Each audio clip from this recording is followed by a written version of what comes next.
आपका इसमें वाय क्या है? जब आपको पता है ये चीज़ कभी रुक नहीं सकती, तो आपको क्या ऐसी मोटिवेशन रही कि 30 साल आपने, अभी तक भी आप लगे हुए हो, अभी तक भी आपके इंस्टिंक्ट्स एक्टिव हैं कि कोई और नई लड़की ना फंस गई हो?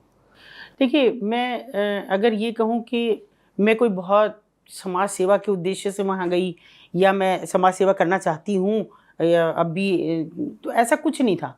मैं केवल किसी को ढूँढने गई वहाँ, जो मेरी कमी से, मेरी कमज़ोरी से या मेरी गलती से वो वहाँ वापस लौटी और मैं उसके लिए कुछ नहीं कर पाई।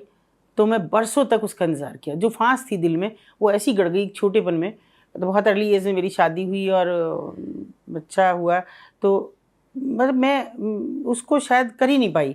वो मेरे पास आई, गुहार लेके आई, मुझे रख लो, मैं काम करूँगी घर का, इसको खिलाऊँगी। मेरे बेटे को कह रही थी कि इसको खिलाऊँगी और तुम्हारे यहीं रह जाऊँगी। लेकिन जब मुझे ये पता लगा कि ये ऐसे बाज़ार से है, मैंने हाथ जोड़ लिए उससे। लेकिन वो उसके जैसे वो मैंने उसको मुड़ते हुए देखा, वो मैं आज तक नहीं भूलती। मेरी उम्र उस समय मुश्किल से 17-18 साल थी, क्योंकि पहले नाबालिग की शादी होना कोई बहुत बड़ी बात नहीं थी। तो मुझे ये लगा कि ये पैर शायद मुड़ने नहीं चाहिए थे कभी, और फिर मैं उन्हें लौटा नहीं पाई।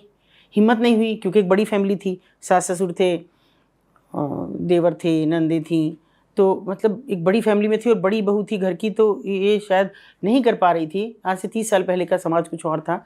और बेसिकली हम लोग चूँकि देहात से हैं, किसान परिवार से हैं, मेरा मायका भी और ससुराल भी, तो इतना हिम्मत भी नहीं जुटा पा रही थी। विद्रोही स्वभाव था, लेकिन हिम्मत नहीं जुटा पा रही थी कि मैं इसको रोक लूँ। और वो मैं आज भी नहीं ढूँढ पाई। उसको केवल ढूँढने के लिए मैंने उस बाज़ार का रुख किया। 10 साल बाद, जब मेरे बच्चे थोड़े बड़े हो गए, इतने बड़े हो गए कि वो खुद से खाना ले सकें, स्कूल जा सकें और उनको किसी की बहुत ज़्यादा ज़रूरत ना हो, और मेरे इन-लॉज़ भी नहीं रहे, मतलब फ़ादर दोनों। फिर मेरे देवरों की शादी हो गई, नंदों की हो गई। फिर मुझे लगा कि मैं थोड़ा ज़िम्मेदारी से मुक्त हो गई हूँ। अब बच्चों की है, इनको तो मैं सँभाल लूँगी जैसे भी। तो मैंने फिर जब अपने हस्बैंड से कहा कि मुझे एक बार उसको ढूँढने जाना है। ये नहीं कहा मैं वहाँ जा रही हूँ, कोई संस्था भी नहीं थी, कुछ नहीं था तब तक। तो उन्होंने ऐसे ही सोच के कि वहाँ जाएगी?